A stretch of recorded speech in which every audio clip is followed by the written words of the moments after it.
welcome to Two's Company, Three's a Podcast. It's Wednesday, ladies and gentlemen, and it's in the middle of the day, and it's very strange. It is. Newcastle's #1 film, TV, and gaming podcast. My name is Dylan, as always, with my co-host Mitchell, and we must be saying our prayers and cranking up the tunes by Candy and the Kisses, because it's time for Tctp, a Japanese fable.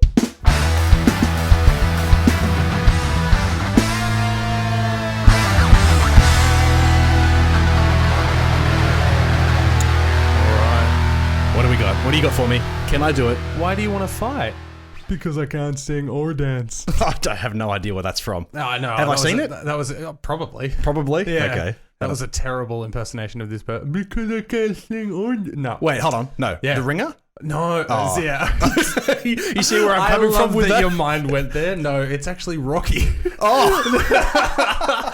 No. But that's based off a terrible impersonation. Hold on a second. I love the Rocky movies, and I've watched them fairly recently because I bought the box set. Yes. And goddamn, it doesn't motivate you to want to do Adrian push-ups. saying, "Why do you want to fight?" And he's like, "Because I can't sing or dance." Yeah. I don't know. Rocky 1? Yeah, for sure. Yeah. God, what a brilliant fucking movie. When was the last time have you seen all of the Rocky films? No, I've seen like the first two. They're maybe? the good ones. Yeah. After that, like Rocky 3, or is it Rocky 4? Have you seen Creed? No, I own both of them. Yeah. And I watched all of the Rocky films up until like Rocky 5, I think, where he comes back and he's an older gentleman. I love that movie, but I didn't watch it in my succession of Rocky films. Mm-hmm. But I'm still yet to see Creed 1 and 2 because I've heard Apparently nothing. They're really fucking good. Apparently they're amazing. Yeah. Because Which is weird for like a spin-off coming 30, 40 years after the original. Yeah, well, do you know what the story's about? Oh, Apollo Creed's son? Yeah, Oh, but there you it's go. like it's produced and directed and written by Stallone, but he's taken a bit of a backseat, because he's still technically Rocky in this. Oh, yeah, but he's not fighting no more. No, Surely. that's right. Well, apparently, Surely. I think he's got, spoiler alert, I haven't seen him, but I'm pretty sure in the film, like, he's got cancer. Oh. And that's why, like, people were worried about Sylvester Stallone's health because there was makeup photos of him, like, losing his hair. People are going, Sylvester Stallone has cancer. It's like, no. It's just from Creed. Acting. Have He's you heard acting. of it? Yeah, exactly. Yeah, did you hear about Christian Bale? He's so skinny. Have you seen those pictures of him from 2001? Machinist? Oh my God, it's terrible. Yeah. Anyway, yes. Welcome, ladies and gentlemen, to Wednesday's edition of TCTP 2C3 Pod. Two's Company, Three's a Podcast. That's right. Make sure to check out all of our social media pages at 2C3 Pod. Yep. Facebook, Instagram, and Twitter. Twitter? Should I just delete that? That's what we were discussing. Because I use my personal Twitter a lot. Yeah. Go Dylan2C3 Pod on Twitter. Yes, get a cheap plug in there. But that's what we were discussing when we were streaming the other night. I was like, dude, we just got to get rid of Twitter. We just don't use it, I just don't. I share I go back onto Twitter and Two's Company, Three's a Podcast. Two's Company, Three's a Podcast also has a LinkedIn account. Because... Do we? Yes, and the reason... the reason for this is it's not an open social media platform where you can just go on there and follow all the latest content, because there's a million other ways to do that already. That's right, yeah. This was when I was at work, being completely miserable with the job that I do, thinking that I work right next door to a radio station. Oh, of course, and all of the websites that I looked up on how to get a job in that kind of industry, whether it's music or audio production, which is primarily what I do right now and what I want to do, or being on air, which isn't exactly my forte. Yeah. You need to gear your resume and your social profiles towards that kind of job. Yeah. Because on LinkedIn, I say, hey, I work in finance. I'm an insurance professional, because I literally am a certified insurance professional. Right, yep. I get job offers being like, hey, this is open, or they contact me directly for a job that I don't want. Yeah. But if I gear it towards production, there's a better chance. So yes, all my LinkedIn is like, hey, producer of Two's Company, Three's a Podcast. Here's the thing, it all looks very silly. And if you're tuning in from Dylan's LinkedIn profile, welcome, ladies and gentlemen. Welcome, thank you. Yes, give him the job, please. Ignore the swears. But anyway, as we said, we don't hold... stupid. Yeah, it is. Dumb cunts. Anyway, so first off the rank, I found out the other day that the guy only known as the guy who was in Human Centipede 1 and 3, but he was kind of in 2. He passed away. I can't remember if he was into. Yeah, but what's his name? He's got a crazy name, Dieter Laser. I think he's a German actor. Anyway, I think he's a German DJ. Dieter Laser. Yeah, for sure. Anyway, 9. yes. So Tom Six's Human Centipede films, he starred in the first and third one. As number 2 was more of a spin-off of a guy who was obsessed with the film, which was a crazy batshit film, and I regret buying it, but I kind of glad that I own it. No, it's good to have seen it. Yeah, but I never want to watch it again. Left field. No, I've got no intention, and it was all black and white as well. Wasn't it? It was great. Yeah, it was really horrendous. I enjoyed that. But Human Centipede 1, I do, like, as we say when we talk about famous actors who have passed away on the show, I don't want to be down and upset about their careers. I want to celebrate their careers because this guy, he did a lot of films before Human Centipede, but that's what put him on the map, especially in the Western market. Well, internationally, absolutely. Because by the time I eventually watched the Human Centipede after hearing so many things about it, I expected it to be a lot like Human Centipede 2 and 3. Yeah. Where it was more just about the grotesque gore, porn, and disgustingness. Yeah. Human Centipede 1, for anybody watching and listening who hasn't seen it, it's a magnificent film. It is. And I have to praise the filmmakers, Tom Six, and the actors for doing such a tremendous job. Yeah, absolutely. And him in that role was fantastic. Yes. But have you seen Human Centipede 3? Oh, yes, I have. That is the worst. It's worse than... Holy crap. It's worse than the Jack Frost horror remake from like 2002 or whenever it was. I haven't seen that. Oh, you should. Oh, really? Yeah, you should. Anyway, it was a prison. And they wanted to do... And the warden, who's played by Dieter Laser... he wanted to create the world's longest Human Centipede using the prisons? I mean, you've only got to have 4. Well, actually, no. Human Centipede 2 yeah, but had wasn't like that, 10. Yeah, but 15? Was that fiction? See, the worlds are all confusing and stuff because in number Human 3 Centipede as well, like 2 was like the real world essentially after watching the movie, but number 3 had both actors in it. That's right, and they were playing different roles. Yeah, you had the warden being Dieter Laser, when he was the doctor in the first one, and then you had the guy doing it in the second one, the fat security booth operator, I guess. Yeah, who masturbates with sandpaper. Exactly, and he was playing like the warden's sidekick. So they were both there in this parallel universe or whatever. But so just Google Human Centipede 3 and there'll be an image immediately of like the prison yard with all of them lined up and stuff like that. And oh my God. But I went into that film expecting some really dark tones, some really grotesque, grotty, gross imagery. And there wasn't much of that. It was just really silly. Like Dieter Laser just seems like he was having the time of his life. So shout out to that. Absolutely. He was having the time of his life, but you could tell like he was trying to do an American hick accent and it's like, dude, we can tell that you've got that thick German accent hidden underneath. Just stick to the... One of the issues with this movie is, okay, it's got Eric Roberts in it. Yep. That's fine. I'm fine with that. That's a credible actor. Tom Six also stars in it. Exactly, but that's a credible actor. But then you cast Brie Olsen. Yeah. Actually Brie Olsen, not Brie Larson. Yeah, Brie Olsen. I was thinking, who is the porn actress in that film? It's Brie Olsen. Yeah, exactly. Yeah. TCTP favorite. Yes. Yeah. She was wonderful. Captain Marvel star. Great. Yeah. Captain Marvel. Yes. Yeah. So, I mean, that's why it's got a lovely 2.7 on IMDb. Yeah. So. But it's the same succession that I talked about with Resident Evil films a little while ago. Like Human Centipede 1 was magnificent and game-changing across the world. Number 2 comes out and it's like, holy shit, this guy really knows how to make people gag. Yeah. So we expected it to up the ante either on the basis of being a solid film like number 1 or just being grotesque like number 2, and it just didn't do either of those things. Yes, it turned it into a slapstick comedy. And it was, exactly. There was a lot more awkward laughs. A pickled jar of clitorises delivered and then he ate them. Like, that's not... The way that they filmed that was like, that's dumb. Yeah. There was nothing like suspenseful or, oh, that's disgusting. It's just, no, there's nothing about that. But also just digging into it there, guess how much it made at the box office? Oh, how Human much? Centipede 3. Less than the budget?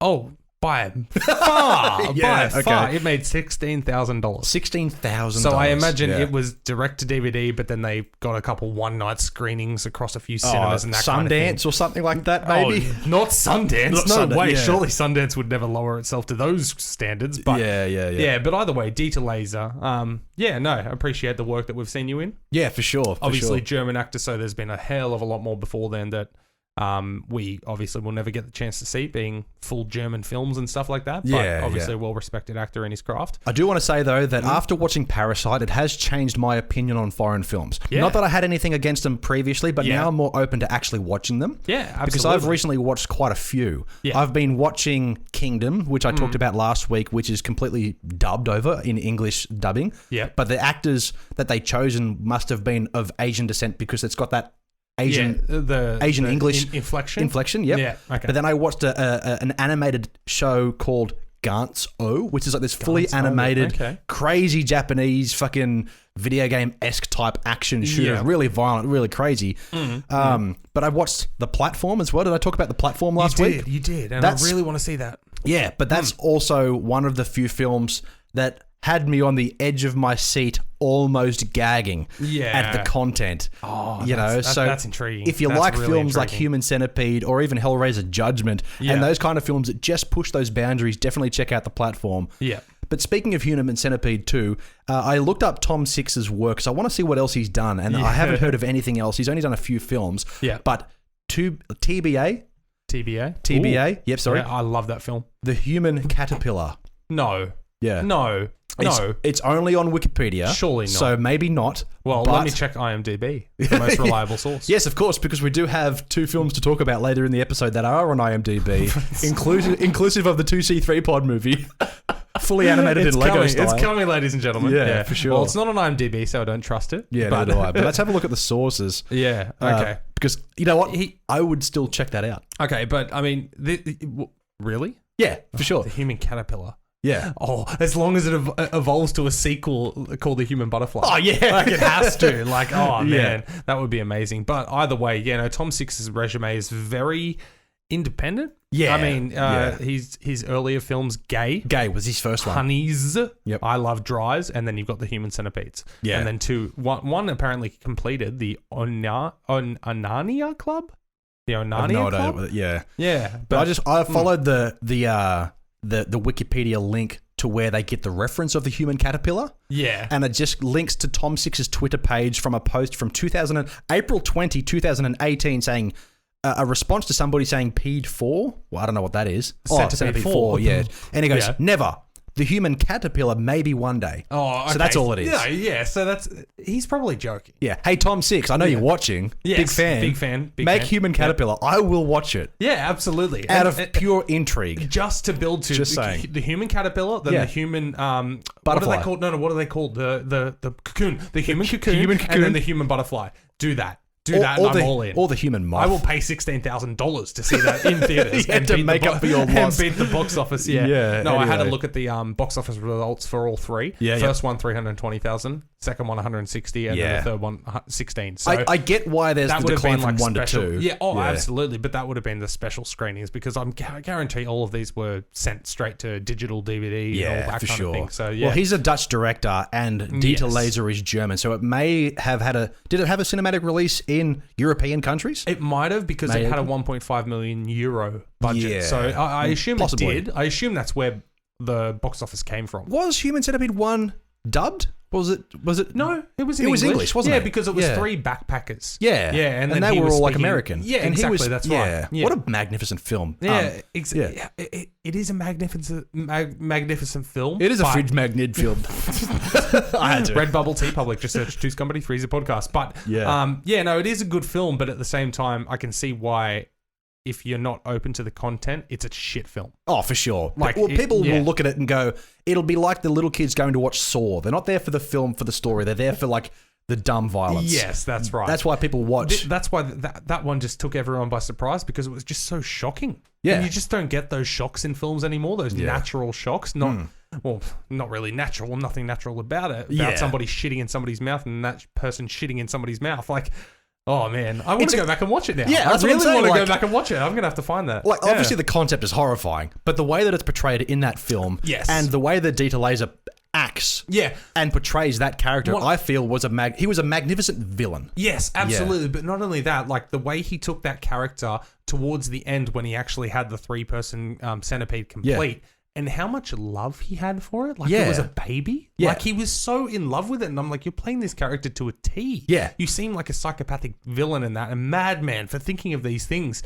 And then when it happens, you're like, oh, my pretty, and all that. And I'm like, damn, son. Just imagine that guy. Fully commit. Yeah, for sure. Yeah. Imagine that guy playing a Hollywood remake of, say, Frankenstein, and he was creating Frankenstein's monster. It's alive. Yeah, he would play that really chiseled jawline villain really well. And after I saw that film, I was expecting hopefully Hollywood picks this guy up for other roles outside of this, but it didn't happen. No, well, looking at his IMDb, it seems like the success of Human Centipede kind of set him up to just take it easy because he only had 3 more roles after that. Well, he's probably went, you know what? I've earned enough money. Yeah, he had the first one, and then the next year he did a couple episodes of a German TV show. Yeah. Then all he has is Human Centipede 3 in 2015 and November in 2017, and that's it. That's it. So I reckon it just set him up with a bit of money in the bank, and he just cruised through the rest of his days. Hey, that's fair enough. If I was to come out and be an actor of some kind and it was really good, and then I got enough money, and the internet didn't go, let's see more of it, because I don't think people really did. No, that's right. You know, I'd be happy to set back too. When the first one came out, he was 68 years old. Yeah, so he's been able to take the last 10 years of his life because he died when he was 78.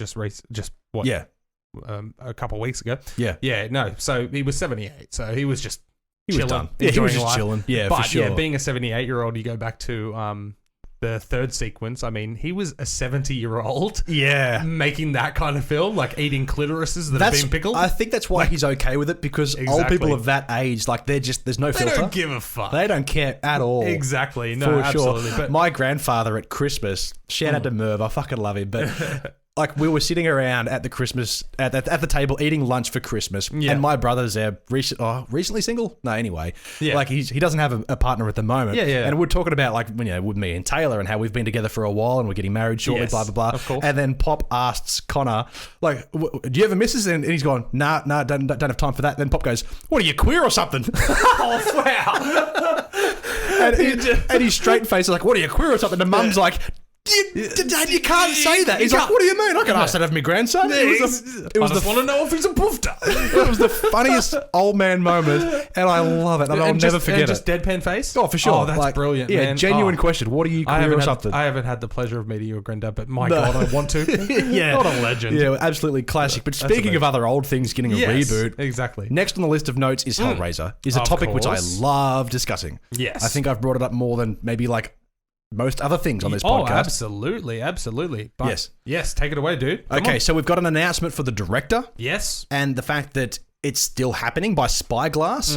And one of the one of the publishers of articles for Bloody Disgusting, this John guy that we follow, of course, he posted on Twitter that last night that they could announce the 50th Batman movie, and the world would be overexcited. But when they announce another Hellraiser movie, people get scared or people get worried about nervous. Yeah, and one of the comments was like, "Well, that's because 90% of like horror sequels are bad," and he disagreed with that. But I commented back saying, "Well, it's because there's 10 of these fucking things so far." That's right.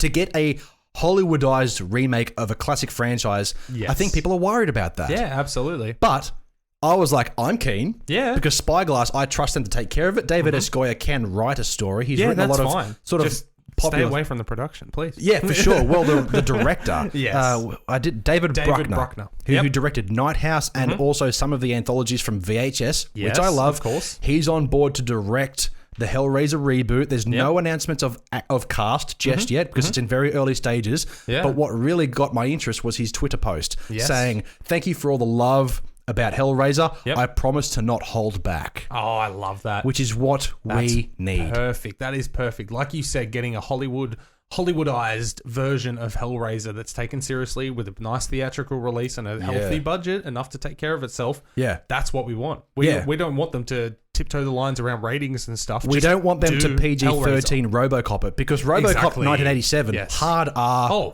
super violent. Jesus Christ. 2014, good film on its own merit. But it was an M? It was like it was an M, which is a PG-13 in America. People wanted that raw violence, which the original offered. Absolutely. Hellraiser can't get away with toning it down like the previous sequels did.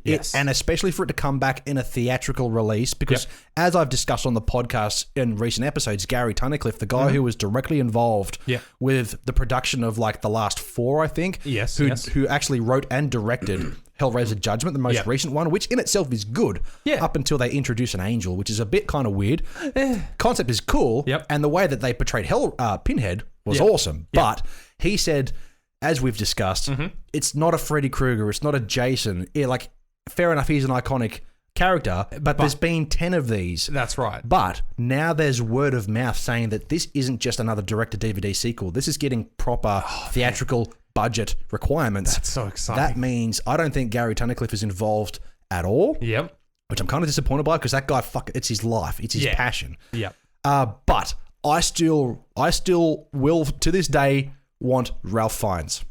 to play Pinhead. That would be amazing. I don't think it's going to get it. He won't. No. It's not just because it's him. I feel like, yes, this may get theatrical budgeting and a proper marketing campaign and stuff, but I don't think there's going to be any A-listers in this. I don't think so either, and I kind of don't want there to be. No, exactly. I don't want a name to overtake the name of Hellraiser. Yeah. But not only that, it could do a Superman. It could tarnish that actor. That's right. But that's why I think someone like Ralph Fiennes could do it justice, because he's already had the repertoire of having magnificent films. This would just be another one to tip off the list. I don't think it could tarnish an established actor's career. No, not a chance. But he just looks the part, especially from that comic book slip that I showed you a little while ago. Yes, absolutely. Yeah. But who would you have? That's a nice Hellraiser. Yeah. You know what? I wouldn't mind. Is it Jackie Earle Haley? Oh, well, he did Freddy Krueger. No, I know. People hated him. No, I know, but I mean... He is short, though. You kind of need a really tall, slender kind of guy. No, I was more thinking of the face. Like, the face and the voice. I didn't enjoy... Yeah, the voice as well, but like, as in, I didn't enjoy his face being Freddy Krueger. Yeah. But I could see that transforming into a lovely Pinhead. Yeah. You know? See, the problem... I do understand where you're coming from. Yeah. I'm going purely visual, that's all. The only problem I have with that is that, yes, he would have to be a short Pinhead. Yeah. But then you'd have to CGI him to make him big, tall, and intimidating. But the problem with a Hellraiser remake is that they may lean too heavily on CGI. Yes. Because the originals were so good with their practical effects. That's true. Yeah. You know, and the practical effects, man. If you haven't heard about the Hellraiser 1, the original one's practical effects, go and watch about it and listen about it. It was amazing what they did at the last minute. When Frank rebuilt himself, how he became like a pile of bones and the flesh rebuilt into the character of Frank. And I watched that 3 years ago. It blew my mind. Yeah. It blew my absolute mind. The digital effects of the lightning is very cheap. So that's very Doctor Who-esque from the 1960s. But the practical effects were amazing. Well, they were limited as fuck. The budget for that was nothing. Tiny. Absolutely nothing. And they had to do so many of those practical effects themselves very impractically. Jackie Earle Haley. Ray Fiennes would be absolutely fantastic. But what about Mark Strong? Oh, I just had a thought about that. Yeah. We've seen him bald in a few movies. He's bald in almost everything except for maybe Rock and Roller. No. Ocean's 11 and 12 and 13. He's not bald. But wow. He needs that lead role. But Pinhead needs to be the hero of the film. Yeah. Oh, okay. Just like number 1 and 2, he's the hero of the film. Yep. But man, I do like that. Let's make a top 10 list of who we would want. Let's make a YouTube special out of it, man. Yeah, absolutely. But I just pull up Mark Strong and the first drop down picture, it's a screen grab from him doing an interview for Green Lantern back in the day. Oh yeah, and just his face. Just look at that face and imagine it covered in pins and lines. Oh, for sure. He's got the jawline. He's good at being bald. Oh, and I bet he could put on a damn good voice for that. Yeah. Oh, Mark Strong. We know you're listening, buddy. He's a big fan of the podcast. Yeah, for sure. Get on that, man. Talk to your manager. It's not going to ruin his career because he's got a fantastic career as being that second dude. Yeah, for sure. So, why not take the chance of being a main dude? Fight for Mark Strong. There's no list now. It's Mark Strong. Mark Strong, If you don't know who Mark Strong is, just Google him, look at his face, and then imagine that with all the pins sticking out, and cuts in the face, and oh man. I did listen to a podcast where they had an interview with the guy who played Pinhead in the most recent film from Judgment, Paul David or whatever his name is. He's not overly popular, but to prepare for that role, he's a pretty tall, athletic kind of guy, and he didn't really have the Hellraiser Pinhead voice, the deep voice that they portray in the films. Of course. Although in the books, he sounds like a young girl. Yeah. Anyway, he said to prepare for that role, he took up smoking. And he smoked a pack a day, try to get that really grizzled voice. And then on day one, Gary's like, dude, we edit the voice in post. He's gone, oh shit. And he had to then give up smoking while being dressed in this makeup to so he went full hog. Wow. He turned up on audition day because they put out a script, but they didn't tell anybody what the script was. Yeah. But he instantly knew who it was for, and he brought a Pinhead toy on the day going, I love this character. I want to engross myself into this. So Hellraiser Judgment, I've said this every episode since I watched it. Of course. Recommend it. Watch that performance. Yes. It's amazing. But yeah, he actually tried to grizzle his voice by taking up smoking. That is insane. Yeah. What a nut. Ridiculous. But also, the fact that he didn't know that they did it in post, that's kind of showing you that his own fault. But also the production wasn't exactly top of the notch if they're not spilling you on every detail about your character and how they do it. Well, it was more for like his audition. Like there was no, they didn't even tell him that this role was Pinhead or Hellraiser. Yeah, they just had a script. Okay, right. And it was for a character, but he pieced it together and he was like, this is fucking Pinhead. Yeah. But I mean, like, as in, then he got the part and then he knew it was Pinhead. Oh, yeah. No, that's what I mean. And then he took up smoking for how many weeks, getting his voice fucked, and then turned up on day one and they're like, no, we do that in post. Yeah. And he's like, cool, I have cancer, thanks. Yeah, like, thanks for that. No, I've just spent like $1,000. I just looked up Mark Strong as well, 1.9 meters, like 190 he's a tall centimeters. dude. So exactly. So like, as in, he's probably a smidge shorter than me. Yeah. Dude, absolutely. Dude. What are other actors that are tall and can do a bald? Yeah. Jeff Bridges? Nah. No. He's too old. No. Yeah, no. He's too droopy. Yeah, you need somebody young. He's got that laid back voice. Yeah, you know, like the dude. He's the dude. Who else could do it? Is there anybody else you can think of? Let's compile this list and make a YouTube special. Who else you got? George McKay.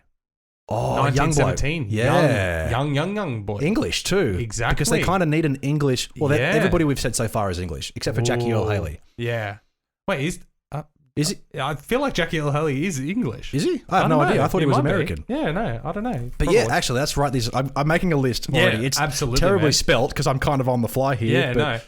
George McKay. Oh, no, my apologies. He's Californian. Jackie Earle Haley. So he's 100% George American. McKay.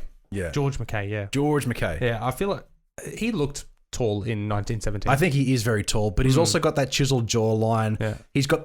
He's a handsome dude, but I definitely see where you're coming from with that. Now, a Nicholas Hoult, face 2 round. I think, I feel like he's an older gentleman now. Like he's in his 30s. Not older gentleman, but he's too baby faced, I think. Yeah. Okay. Yeah. All right. I mean, there's going to be a lot of prosthetics. We know that. Yeah. Although you do look at, say, what's his name? Who played the original for so many years? What's his name? Doug Bradley. Yeah. You look at images of him without the makeup.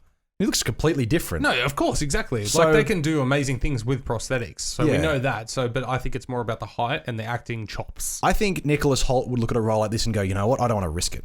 Yeah, that's fair. But also, he is in a position that he can take those chances. Yeah, he's for sure. He's always got. Now this is a ridiculous one. Benedict Cumberbatch. That would be amazing to add like a major credibility. But to me, that would be a case of actor overshadowing title of film. Yes, for sure. Actor overshadowing. That's why I think Ralph Fiennes and not George McKay, sorry, Mark Strong, particularly Mark Strong would be a great role for Mark it. Strong, that's the one, dude. Like, that is the one, man. So spoiler alert for our upcoming list of top 10. Mark Strong is number 1. Yeah, no, absolutely. Unless there's one that we just get. What about a McConaughey? Yeah, I could just imagine. No, I was just going to say, just imagine that first moment you see him on screen and he's like, all right. He walks in. Yeah. You opened that box. Did you find a nice Tennessee whiskey bourbon in there? Exactly. I love Matthew McConaughey, but maybe not. Smooth. Yeah. And he's American. And aged. Yeah, no, of course. I think you really need someone who can put I'm just going to cheat the system and Google tall British actors. Okay, excellent. Let's have a look to see what we've got. British actors. Actors. This is fantastic content, by the way. You're welcome. Yes, Googling stuff on a podcast. Yes. I wouldn't do it, but Stephen Merchant, geeky guy with the glasses. You know what? Like, I would be open for him to doing a more dramatic role. I think he would really take that role. He would have to take it so seriously. He would have to direct it too, though. I think. Really? I reckon he would do. I reckon he would take a role. Yeah. A more dramatic, serious horror thing, because I don't think he's done that before. He's done primarily comedies.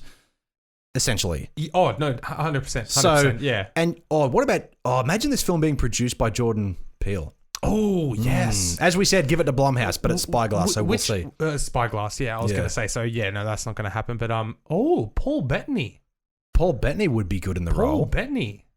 Yeah. No, he's 192 centimeters in that, but just to make sure you know who I'm talking about. Yeah, I know who he is. Yeah. Ooh. Whether he I know he's getting a bit old now, but he's played every single tall, lanky dude in Hollywood. Yeah. Doug Jones.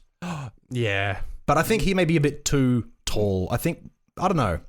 Yeah. You could do it. But he's done everything. Paul Bettany, he's only 52. Yeah. Sorry, 48. I just fucked the maths terribly. But super close. Okay.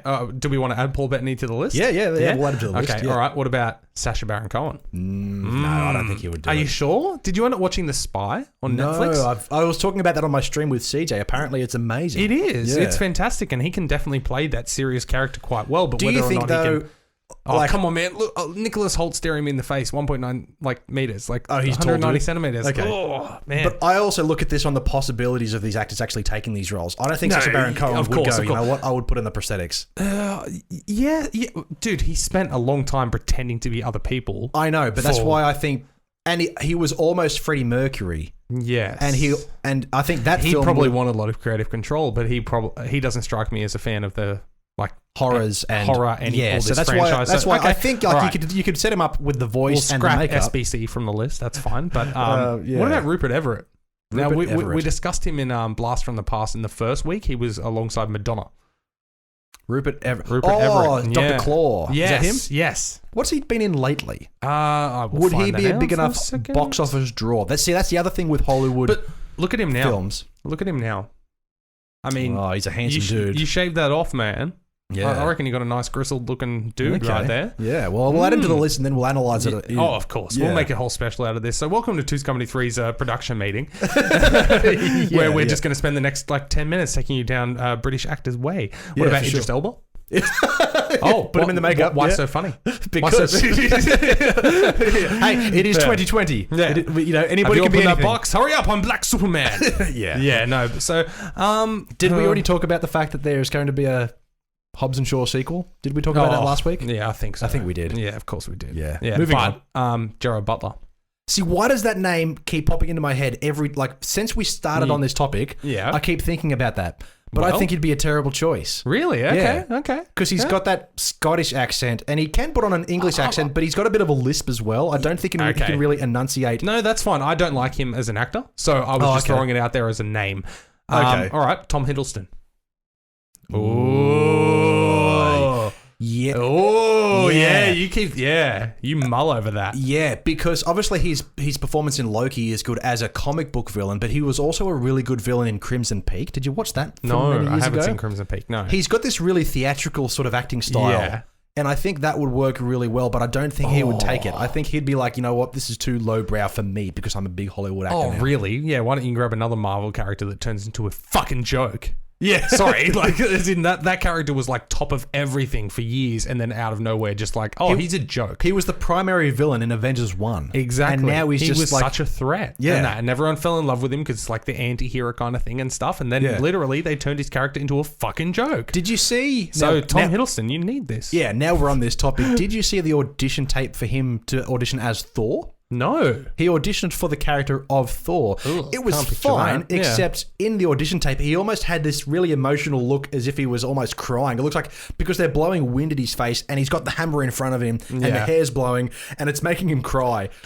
If you can compare that to Chris Hemsworth, who's a bit more stone-faced, a bit more chiseled, he definitely... I don't think he would have been a good Thor. He's too much of a... He's an actor. Yeah, he's nothing against Chris Hemsworth. Yeah, Thor needs to be that muscle-bound... That's right. Dude, which Chris Hemsworth just says a line and then swings his hammer. That's it. That's it. Yeah, that's why I feel that he was perfect for Loki. Absolutely. All right, moving down the list. If we're talking a list of actors, Daniel Day-Lewis. Hasn't he given up actors? Has he given up acting? Acting. I think he quit. Don't say that to me. It was after Lincoln or one of those. Apparently he's been gone for that long? What? I don't think I've actually seen a Daniel Day-Lewis film, to be completely honest. Really? You haven't seen There Will Be Blood? No. I've seen snippets of it, and I've heard nothing. And you haven't seen Lincoln? No. I've heard nothing but fantastic things, but I did hear that he retired. Oh, yes. No, he did retire in June 2017. So he's definitely not coming back for Hellraiser. I don't know, man. Maybe this is the role he's been waiting for. Yeah. Henry Cavill. He's busy with The Witcher. He wouldn't take it. He's getting a resurgence in his career. We don't want to stop that Superman curse from reversing. Going off the back of that, Taylor recently watched The Witcher from start to finish. I don't think... Henry Cavill is just like Chris Hemsworth in the way that he's a really good beefcake. Okay. But I don't think he's a really good actor. Okay. In terms of expressing emotion and articulating thought. Well, prosthetics can cover that. Yeah, they can. And he doesn't have to do much. All right. Colin Firth. Nah. No. James Bond, that's a little jokey joke. Eddie Redmayne. No, he's too innocent. Oh, come on. Give him the chance to play the grizzled sort of villain, but I don't. Okay. No, he's like Nicholas Holt for me. He's he'll be 50 and he'll still look like a child. Yeah, you know. Okay. So maybe not. No, that's fair enough. All right, we're getting down to the 180 centimeter mark here, so we're losing the height a little bit. But they can wear platforms just like Robert De Niro in The Irishman. Yeah, exactly. Another case of an actor overshadowing the film itself, but Christian Bale. He would be great. Psycho. I'd love it. American Psycho, sorry. Yeah, he would I'd love be it, good, but I think he's also tarnished his career. People know he's a good actor, and he's a great method actor. Yes, absolutely. But no, I don't think. All right, Hugh Grant. Oh, man. Back in his heyday, maybe, because I love Hugh Grant. Really? In his heyday? No. Back when he was thin and healthy. Look at what he did in The Gentleman. That's what I mean. He's a fantastic actor. Yeah, but he'd have to really get in shape. Oh, yeah. So I don't think he would want to do that. He's probably a bit too old as well because this could spawn sequels and that. You want somebody to... Although, coming off the back of that, I know we talked about this in the episode when we talked about The Gentleman. Have you seen Cloud Atlas? No. Dude. No, I didn't. Most expensive indie film of all time in production. How does that work? I have no idea. You explain to me how most expensive indie film I have no idea, but I would assume it's because they had Tom Hanks, Hugh Grant, and a million other actors. Okay, so it's not an indie film. Basically. That's what I mean. I don't understand it myself. Yeah. But he played a 1400s cannibalistic tribal sort of member with full prosthetics and everything. Okay. And it was violent and it was amazing. Okay. If you look up Hugh Grant in Cloud Atlas and you just look at the images. I have the time. So, well, we certainly do. We're 36 minutes in. We're doing well. Oh, okay. We're good. We need to move on from this and work on this top 10 list. I think we've just done it. Yeah, Cloud we're pretty Atlas, close. Hugh Grant. Yes, I am looking images and... Because what the hell? They play several different roles throughout different points in history. This is an indie film, yeah. Yeah, for sure. But yeah, you see him with that kind of makeup. Yeah, that's scary. Yeah, dude. That's terrifying. So, because he's kind of got the droopy kind of eyes as well. Okay. You know what? That's why I say maybe 10 years ago he would have played a really good Pinhead. Yeah. But maybe not now. I think he's past that point. As you said, Jeff Bridges, he may be a bit too droopy.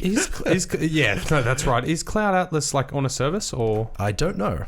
Because it's been out for a few years now. What about hasn't Hugo Weaving? Okay. He'd be a contender? Maybe not. Okay. Oh, hello, Coda. Oh, puppies. How on earth did you get in? Hello. Welcome to the podcast, puppies. Yes. All right. Out you go. Go on. Coda, get out. Yeah.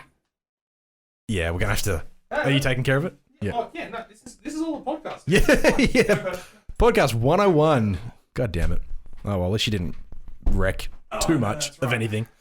But yeah, so maybe the YouTube page, you'll see my ass for a minute. Closing that door. So we've got a decent list of Hellraiser contenders, man. Pinhead Absolutely. contenders.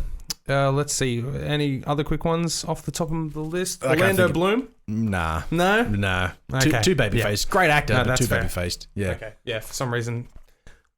Talk again? You good? Can you only hear it out of one side? Yes. Have you unplugged it from the bottom slightly? Probably. If you push it... Listen to there we go. All right, we're back, ladies and gentlemen. I mean, you guys were always here, but I was not. Yeah, cool. Yeah, Jude Law. Ooh, yeah.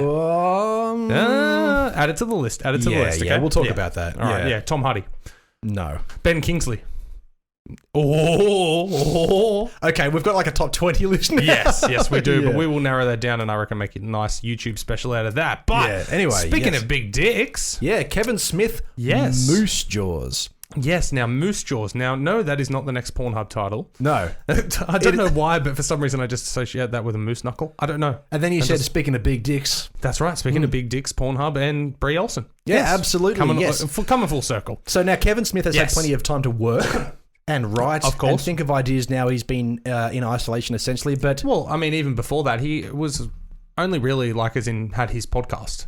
Yeah. And that's pretty much it. So all he does now is just write and smoke weed. Yeah, absolutely. So he's already living the dream, so nothing much really would have changed. But So apparently he's been sort of tinkering with the idea of the Mallrat sequel and Clerks 3, but the other one which has come back in circle that he has been writing for a long time apparently, of course, is Moose Jaws. Moose Jaws. And I don't need to explain that to you because it's literally Moose Jaws. Could you just explain that a little bit for me? Okay, so it's Jaws... but with a moose.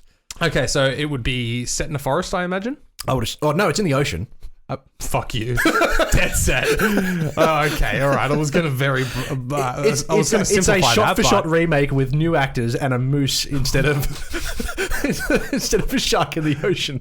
Did we just come up with the greatest idea in this quarantine lockdown era? I know, Kevin Smith, you're listening because this is where you get your wonderful podcast ideas from. Absolutely. But don't make moose jaws in the bush. I was about to say the jungle. In the woods. In the woods, yes. Make it in the ocean. That would be... Because moose can swim. Yeah. They can do a nice little paddle. Yeah. Get a paddle going. Just imagine a film about a moose who's literally stranded in the ocean from somehow, and he's literally just trying to get on board the boat, and they're just like shooting it. I don't have my cigarettes, but I was just gonna... We're gonna need a bigger boat. Because it's giant fucking moose. If anybody can do this, it's Kevin Smith. Okay, we are talking about the real film now. Yes. In the woods. Okay, all right. Yeah. Well, actually, I don't know whether it could... I would assume it's set in the woods. Please be in the water now. It's a much better idea. Yeah, absolutely. But, I mean, coming from the guy who made Tusks a thing. That's what I'm saying. Like, he's definitely the guy to do it. I haven't seen Tusks. It had... Tusk. I don't know. I know Johnny Depp was in that film. Tusk. Yeah. Did you know that? Yeah, very briefly. Yeah, very strange. Yes. But is it good? Is it watchable? Yes. Okay. Because you and I have discussed like earlier in the episode about Human Centipede 3 and 1 and 2. Yeah. We don't mind those obscure taking it to the left kind of movies, you know, and it is very much like that. I mean, Justin Long, full credit to you, but oh boy, that's a journey of a film, that's for sure. Yeah, he literally turns into a walrus. Is that right? Yeah. That's Yeah. Wasn't there another film that Kevin Smith did recently where people turned into sausages or they were sausages? It was something really dumb. And I don't think anybody talks about it ever. I can't think of it. Well, there was Yoga Hoses around the exact same time. And then before that, it was Red State and Cop Out. So... Oh, that's right. I forget that Kevin Smith directed Cop Out. Yeah, but he didn't write it. That was his first ever directing a film he didn't write. Yeah, I fucking hated it. Apparently, Bruce Willis was just a total cunt. Oh yeah, and I would expect him to be. There was nothing about that was like good. That came from that, you know. Yeah. And I'm not that fond of Tracy Morgan. Yeah, neither am I. Like, I'll watch him, and he's funny in some things. He gets a few ha-ha moments, but that's because he's more annoying than funny. I will say, I watched him on his episode of Comedians in Cars Getting Coffee with Jerry Seinfeld. He's fucking hilarious. Yeah, really honest dude. He just, I'm sure he mentioned it, but he has like extreme ADHD. Yeah. Like he just cannot stop talking or moving and just keeps spieling. But he had a hilarious fucking line because you know how he got hit by that Walmart truck and that? And like he got was fucked up. Yeah. In serious critical condition and stuff. He was showing Jerry some of his cars and they're like fucking fancy Lamborghinis and stuff and all that. And Jerry's like, damn, like as in these are some, pricey cars. And he says, Jerry, it was a Walmart truck. Because he got paid fucking penny. Oh yeah, he got paid a ton from that, and it was Walmart. Yeah, he said it was. Sure. He said, Jerry, it was a Walmart truck, not a Bob and Jan truck. Like, has Tracy Morgan done many stand-up specials? I don't think I've ever seen him. I'm not sure because he has the demeanor of a stand-up comedian. Yeah, and he has the respect in that realm, but I'm honestly not sure. Although he's more of an SNL guy, isn't he? Yeah, exactly. Yeah, he's more of an actor. Yeah, an actor. Speaking of SNL, I watched that Pete Davidson live in New York. Actually, I know I watched half of it. Oh man, because the dude needs a fucking hug, dude. he's and I googled. So Pete Davidson is the guy who he's in. Oh, sorry, I'll just interject for a split second. Yeah. Tracy Morgan is a stand-up man. Yeah, for sure. No, he's got. I just don't think I've seen any of it. He's got 4 stand-ups. Specials. I'm sure they're fine. I might have to check them out. Oh, that's right. Yeah, because his last one was called Staying Alive, and it was like the first thing he did after the Walmart incident. You know? Yeah. Okay. So back to Pete Davidson and that gawky motherfucker. Yeah, that's hard to watch, man, dude. Because he's being honest and telling real stories the whole time, and he's kind of giggling to himself, but he's also on the verge of crying. Oh, it's not comedy. No, it's like if you go back for this guy. That's right. But if you go back to At Home on YouTube, check that out. I told you that I watched that and I just said it was just uncomfortable. It was just awkward to watch because he just has this personality where it's like, I'm not sure if you're being like, you're playing this up or whether you're actually about to have a breakdown. Yeah. And some of the jokes that he tells, it feels, some comedians get away with writing jokes and you can feel that they come from a genuine place. Yes. They talk about sex and how it's funny and yada, yada, yada. Yes. And then this guy who's our age, young bloke comes along and is like, when someone sucks your dick. And it's like, that's not for you, man. Yeah, exactly. You need to tell different jokes. Yeah, you're spot on with the age, though. He's only 6 months younger than you. Yeah. So, he's right around our age, and I was not relating to anything he said. No. There was nothing relatable. And I should be. Yeah, that's right. Exactly. I didn't find any of the content relatable. He seemed like he was on the verge of crying. He was laughing at his own jokes. Listen, I can't do what he does. No, no. And he's got a hell of a lot more money than I do, yeah. and he's been on SNL and he's writing. Like, so all credit to the dude for making the career. I do appreciate his living situation, though. Living at his mum's house and just owning it. He like bought the house and that, but then turned the basement into like his own like house, basically. Yeah. It would be better than our houses, that's for sure. But he justifies it going like, I don't have to fucking explain it to you guys. No, like, that's what he says in the special. It's like, oh, okay. No, that's exactly right. Like, he's literally living the dream where he's got all this money in that. He's got his own place essentially. I'm sure there's a separate entrance to the basement, like for sure. So he doesn't have to go. So he doesn't have to bring chicks through the front foyer and stuff like that. Yeah. But I mean, his mum does his laundry and stuff and cooks for him and stuff, and he gets all of those like homegrown benefits. But he's in a different place. Yeah. You know, it's not like she can just wander down there and stuff. Yeah, it's pretty weird. But that's terrible. Yeah. It's terrible, but at the same time, you totally get it. Yeah. He's literally in a pot cave. Yeah. Just doing whatever the fuck he wants. But his comedy special should have been called Pete Davidson, The Ball of Anxiety. Pete Davidson, I'm about to break down. Yeah. And I get the pressures of being a millennial in Hollywood, but at the same time, like, I'm interested to see what his portrayal will be like in Suicide Squad when he's got actual directing. Exactly. And I'm interested to see that. Catching an example of those actual acting chops. Yeah. Because we have seen terrible actors be portrayed well in film, and my prime example for that is the movie Chappie. Have you seen that? No. Is that Hugh Jackman? He is in it, yes. Yeah. But it's the Die Antwoord character. God, yeah, it's from the guy who did District 9. Yeah. The South African fella. Yeah, I'm trying to think of his name right now. You're right. But yeah, what about that? What about like Chappie? That film, like those characters worked in that film to a degree, but they are terrible actors. Yes. And throughout the Neil Blomkamp, that's right. And during production, the Die Antwoord people, I can't remember their names. I don't give a shit. Yeah, I'm not going to try and remember. Creature and Beecher, I don't give whatever. a shit. Yeah. But they were trying to change scenes, change dialogue, make directing themselves, and they were a nightmare. I don't know why they cast them to begin with. Yeah, exactly. But that film goes to show what a professional director and production can occur when you've got terrible people on set and still make somewhat of a good coherent film out of their portrayal. That's right. So I have a feeling with James Gunn, Pete Davidson, I'm sure he'll do as he's told and he'll be fine. I very much feel like James Gunn and Pete Davidson would be one and the same. They seem like they both have laid back personalities in that, and I feel like James Gunn's been around the block for so long now that he would know how to deal with somebody who hasn't been directed that much before. That's right. He's such an experienced director, and James Gunn has his head screwed on just right. But not only that, the other actors as well, I think there'll be a huge network of support for someone like Pete Davidson to get in there and actually be comfortable within a role, I guess. But yeah, the comedy special was just super weird. Yeah, it was just very, very uncomfortable. There were moments that I like enjoyed the humor and stuff, like his explanation as to like when Ariana Grande.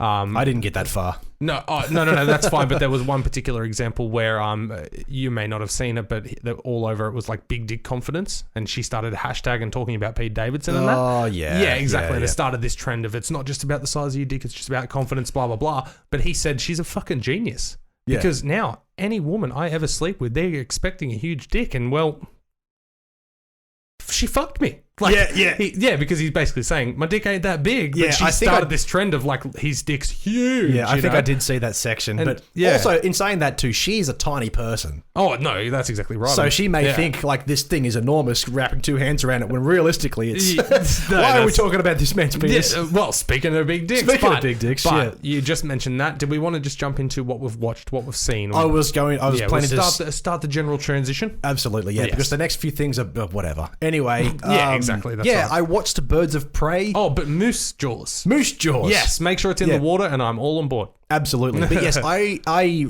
rented on my Xbox Birds of Prey and the fantabulous emancipation of one Harley Quinn. I think I said that right. As I said before recording this episode, I regret not seeing this at the cinemas. At the cinemas. Okay. Because I was expecting a Suicide Squad remake, essentially. Yes, of with course. the same characters. However, it was more akin to Joker. Okay. In the way that it was violent, it was funny. I was going to say lean more on the comedic side as opposed to Joker, which is very dark. Yeah, there was a lot. There was a decent amount of comedy in it. Yeah. It was a weird mishmash of all of the Warner Brothers properties at the moment, but in all the right ways. Yeah, okay. They swear non-stop.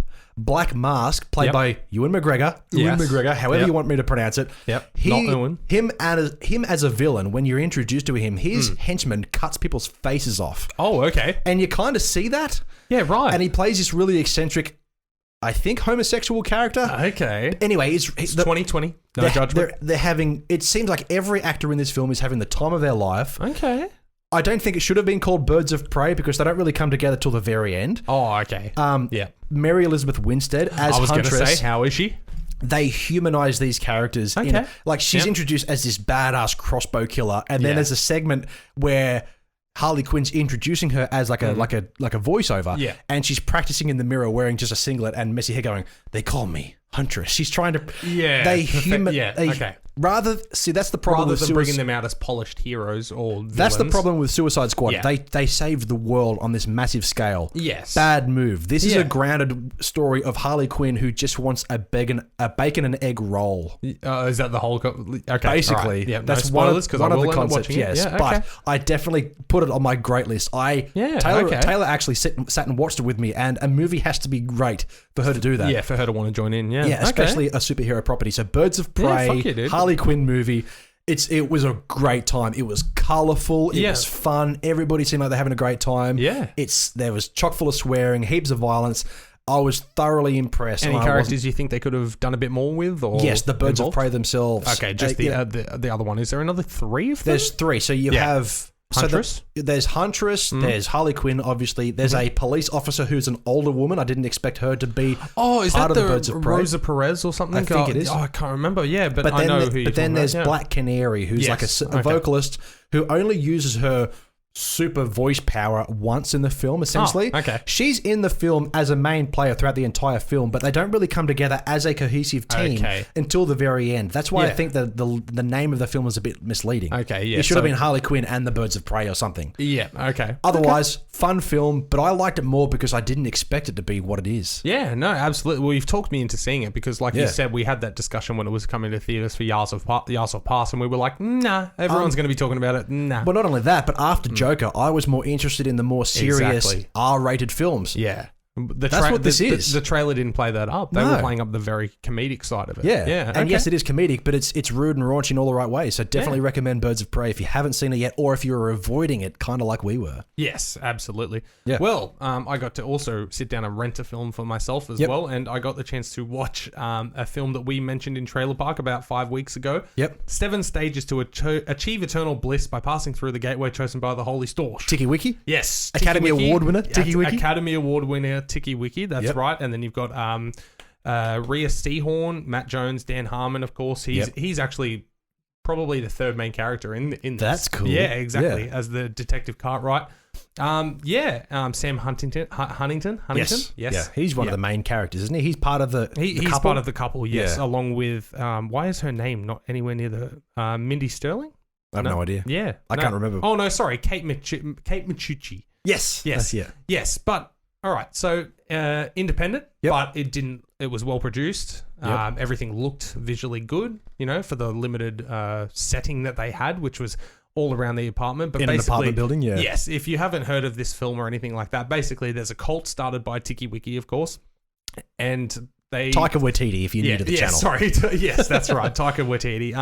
And basically he's a cult leader who chooses a gateway, which is this bathtub in this particular apartment. And his cult followers, once they reach a certain level in the cult, they then pick a night and go and commit suicide in the bathtub because that's the gateway to eternal bliss. Yeah. And that's the basic premise. And this couple moves in unassuming, unaware of this and that, and then they start to learn about it and try and help them along their way and stuff. So I watched the film. It's adorable. It's got a nice charm to it and stuff. The comedy is very dark, but almost subtle in a way in that, with the characters being so unassuming in that and all that. But either way, the progression of these characters from the start to the end of the film, it's pretty damn good. It's a good film. I'm not going to say it's like amazing. There's a reason this is an independent darling. It's not Oscar worthy, but it's still a good watch. Oh God, no, not near that. But yes, it is an absolute. It is a good watch. It's good fun if you don't mind a quirky indie comedy, because this is the definition of indie. This one screened at festivals in 2018, but only just got a release throughout digital rentals and stuff. These are the films of the rise of TikiWiki. These are the films that I think the general public miss out on. Exactly. You know, so there's all these indie films, and I'm glad that this podcast has steered more into these kind of indie films, because at the beginning we were talking about what's coming at the cinemas, the big blockbusters. Exactly. Because Avengers was popular, Hellboy and all of that. That's right. And now I think both of us, without saying it, have kind of gotten sick of some of the bigger, most popular films. We're more inclined to watch and enjoy and analyze. Exactly. But you just mentioned we were avoiding Birds of Prey. And then 6 months later, you finally sat down and watched it because because at the time we probably watched. I think it was The Public. Yeah, exactly, something like that. Like is it? Oh no, it is The Public. I always call that movie The Library because they're in the fucking library. But great film. But either way, 7 Stages to Achieve Eternal Bliss by Passing Through the Gateway Chosen by the Holy Storch is a fun watch. Yeah, it's worth a $4 rental. You know, like just to sit down and relax and enjoy something. You know, it's got a lovely cast going on. Yeah, Dan Harmon's fantastic. Seeing him act. That's cool. He had nothing to do with production. Has he done any acting prior to this? Or is he more of a writer? Bits and bobs, but he's a writing genius. But seeing him take a role like that, actually, he's playing a detective who wants to sell a screenplay. So it's actually pretty funny at that. So the actors are written to portray. No, sorry, the characters are written to portray the actors who are playing them, technically. Yeah, to a degree, exactly. And it had a nice little ending as well. Nothing that was plot twisty or anything like that. It was just kind of like it led to this tense point and bam. Yeah, cool. But either way, no, it's definitely worth a little look-see, and I'm glad I got to see it, but yeah, cool. All right. I got to watch 2 more stand-up comedy specials. Yes. Did my influence at all come into this because I've been watching a lot more stand-up? Did you just start to... No, I watch stand-up fairly regularly. It's just now I've had more of an opportunity. Yeah, more time. Yeah, absolutely. To actually check... So I watched... I think it's Tom Segura, Ball Hog. Oh, yeah. I've had that one. Bald fella with a beard. He's carrying a bag of balls. Yes, in the Netflix promo. I think it's different now because they interchange it, but that's quite funny. I can't quite remember some of the jokes, but he's mainly talking about his family. Yeah, of course. And Bert Kirshner, Hey Big Boy. The overweight dude with it. He always has a shirt off. I would say I've watched it, but I chucked it on while I was doing research for the podcast, so I maybe heard 3 jokes and then fell asleep. Yeah. 2 very different comedians, but similar in a lot of ways. And I can't really remember too many of the jokes. And if I tried to remember them and tell you about them, I'd ruin them anyway. So if you're into dad comedy, comedy about family and experiences with their children and how... I remember the opening joke having to do with a slumber party for periods. Yes. So that was Bert Kirshner's Hey Big Boy, and the joke essentially, it seems like it's all true because at the very end of the series, there's where he's recorded these events in his life on his phone. Yes. And he's basically proving that these jokes actually occurred in real life. And he was weirded out by the idea at first of this period party after his daughter experiences a period for the first time after she promised him he wouldn't. Yeah. you dumb bitch, basically. Yeah. And then after a while, he's completely convinced to go along with it because they've invited boys to the period party. And he's like, why the fuck are they coming? And he's like, oh, because they've got no idea. And he's like, yeah, I'm on board. He seems like a really genuine, funny dude, especially with his children. So that's what I've watched. Yeah, it was a good time. Absolutely. Well, I got the chance to check out a stand-up special as well myself. Yep. A comedian I've been avoiding because of her voice for a long time. Yes, Michelle Wolf. Never heard of her. No? Okay. Well, she made a big splash in 2017 when she was the comedian for the Correspondents' Dinner in Washington, which is a big deal. Okay. And she fucking roasted everybody intently, and even during the set said... 2018. Yeah, I haven't heard of her before. Oh, no. Okay. Well, she's got a very shrill voice, and I remember hearing it about 3 or 4 years ago and going, no, I'm good. No, thanks. Okay. But then I heard her on a podcast. Turns out she has a normal speaking voice, but when she's excited and has adrenaline... She was playing it up. No, she doesn't play it up. She's been doing it since she was 12, where she gets excited and has adrenaline, and then all of a sudden it gets a bit shrill. A shrill voice. Yeah. Yes. Okay. But she has a special on Netflix called The Joke Show. Okay. It is the funniest stand-up special I've seen in years. Really? Dead set, man. Every single joke was hitting to a T. She is raunchy and filthy, man. A lot of the time with female comedians, I can't relate because, like with Quarter Life Crisis, it's funny, and I get it, but I can't directly relate because I'm a bloke. Yes, they're talking about women's experiences, and I can look at it from the other perspective, going, "Well, I would have looked at it differently." No, that's right. But she says she's a feminist in that, but she's very easy to say, as in, man, you stupid fucking idiots, but then we'll quickly turn around and say, you dumb bitch. As in, she's very, she's balanced. She's balanced on that. Yeah, but, I mean, there's jokes about raping, otters raping baby seals. Okay. That's a thing, man. Yeah, I've heard of that. Exactly. Yeah, no. Someone told me. Yeah, exactly. Yeah, you've Googled that shit. But yeah, no. Yeah, Pornhub's free right now. God damn it. But no, seriously, Michelle Wolf joke show. It is beyond hilarious. I think you talked me into it. I'm excited to watch it again. You know, I told my ex about this one because I was like, this is fucking your humor. Yeah, you sick bitch. This is your humor. No, it really took me by surprise. Once you get used to the voice, you don't even hear it then. You're just hearing the jokes. And sometimes even with like musicians, like vocalists and certain like comedians or actors, of course, sometimes you just have to push through the voice to really understand what they're going for, you know. So I definitely get that. Yeah, absolutely. All right, before we wrap this bad boy up, did we just want to mention how the streams have been popping? Yeah, fuck yeah. So Mitch and I have both been Twitch streaming a hell of a lot more now. We've got it up and running with Facebook. I've separated. So my streams were streaming directly to the podcast page. Yes. Then I realized with the amount I was doing, I was inundating the podcast page with 3 hours of crap Fortnite I did streams. Notice a couple of likes disappear for a hot second there. I've removed it, going directly to the Facebook page, and I've created my own gamer page to keep it separate. It'll give us another platform to promote the podcast if that works, and also maintain the podcast as it is. But that's going to Twitch, YouTube as well now. So I've got my own YouTube thing as well separately where all the streams will go. Is that, and that's Dylan 2C3 Pod? Everything including Twitch, Instagram, YouTube, and the Facebook page. Dylan 2C3 Pod. Links are all below. But you've also got Mitchell _ TCTP on Twitch as well. That's right. That's twitch.tv/Mitchell _ TCTP or Dylan 2C3 Pod for himself. Yes. Absolutely. I had a pretty successful stream last night, 3 hours, and I finished Resident Evil 3. Damn, son. Good stuff. Quick review. Now I've finished it. I did talk about it a little bit on the stream, which is still on Facebook. It's on YouTube. It will be forever. And it's also saved to Twitch as well. Of course. Short game, but it was fun. Okay. But nowhere near as good as the previous Resident Evil 2. Okay. And I think... You're talking about the Resident Evil 2 reboot? That's correct, because these are both remakes. Yeah, of course. Yeah. I know the original was short, Resident Evil 3. It wasn't supposed to be a direct sequel. It was supposed to be a spin-off originally, but then they said, you know what, let's just slap number 3 on it. Yeah. So I have a feeling, though, that they would have been more successful and had a better reception because you pay full price for this thing, but it doesn't feel full price. Yeah. If they then went, okay, we have a short game to begin with, let's add to it. Yep. Let's stretch it out. Let's add more elements. Let's expand on it more. It feels like they cut things out. There was whole sections from the original that didn't happen in the remake. It's kind of strange. Still a fun game. It was more of a shoot 'em up rather than a horror, though. I was never frightened the entire time. It was more like, oh, jump scare. I didn't expect that. Yeah. But overall, it's a good time, but I would certainly wait to get it on sale. Yeah, okay. No, fair enough. That's good, but you at least had a good time doing it. Yeah, absolutely. Sweet. I'm also streaming a hell of a lot of Warzone. Call of Duty Warzone. I'm surprised that I hate it because it drives me nuts because I'm bad at it. Yeah. Although I'm not terrible, there's a lot of bullshit moments where I watch back and go, fucking hell, I was shooting him first.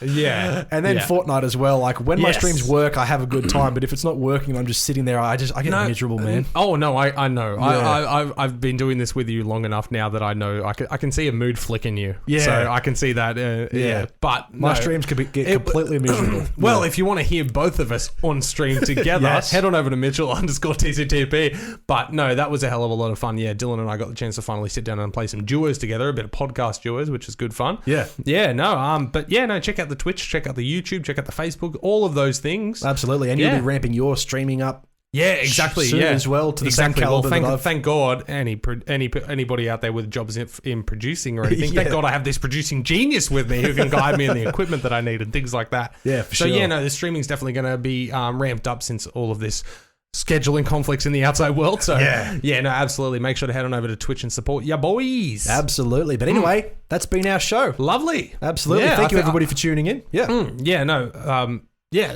Social medias? Is that what we're doing? That's definitely my bit if we do it on the normal thing. Anyway, let's not fuck this ending up. Anyway, why not? Thank you everybody for tuning in. You can find Two's Company 3's a podcast, TCTP, 2C3 Pod, Facebook, Instagram, and if you want, Twitter, all at 2C3 Pod. Of course, that's right. And wherever you're listening to or watching us, thank you so much for your support. We appreciate it greatly. And make sure it's on your preferred platform. We're available on Podbean, Spotify, Apple Podcasts, and of course, YouTube, Big Summer Blood, and 30,000 other ones. Yeah, of course. Whatever your preferred platform is, as you said. Yeah, fucking everywhere. Yes, you can support the show if you do want to financially, though, not just giving us a like or a shout out or a fucking review somewhere. You'll get into that later.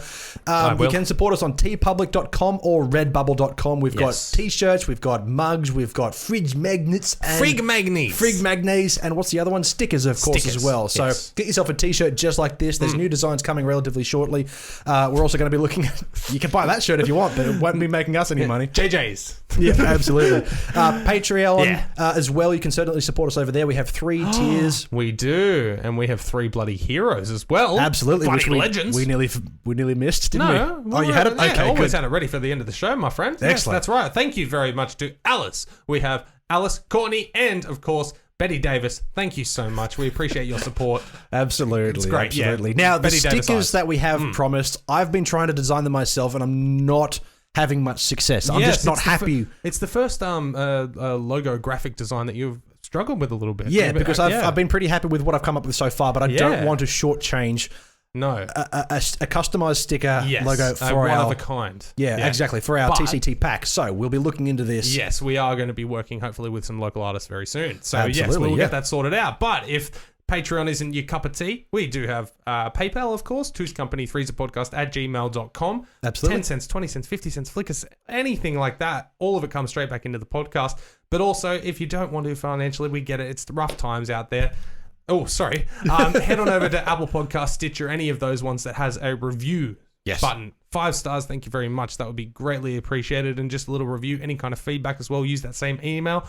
Any kind of business inquiries as well. Hit us up there. twoscompany3podcast@gmail.com. Absolutely. Now we have 2 podcasts every week, Wednesdays and Fridays. Wednesdays, news and reviews. Fridays, Yas or Past, Trailer Park, Blast from the Past, whatever we can pull out of our asses this week. There's content there. Absolutely. Yes. Just tune in. We'll see you on Friday, of course. Yes. No, that's right. And head on over to the YouTube page. Make sure to give us a subscribe and ring that bell to get notified of upwards of 2 to 4 videos every week. Normally it's 4, but with everything going on in the world, we have At Home with our YouTube series in Wednesday's episode now, replacing the reviews, and Friday's Blast from the Past. So we're just sticking with the 2 at the moment, but we're going to try and cut and mash some stuff up for you guys, something special. Absolutely. Oh, but look out for the Hellraiser top 10 actors we want to portray. Yes, absolutely. Pinhead. It'll be a more refined version of what this episode just was. I was going to say, exactly. This episode's been fantastic. It's been like 20 minutes of news topics and 45 minutes of Hellraiser. It's fantastic. Absolutely. I love it. Yeah, for sure. Anyway, thank you everybody very much for tuning in. As always, 2C3 Pod does appreciate your support. My name is Dylan, as always, with my co-host Mitchell. And do not forget, we are Two's Company, and you are the podcast.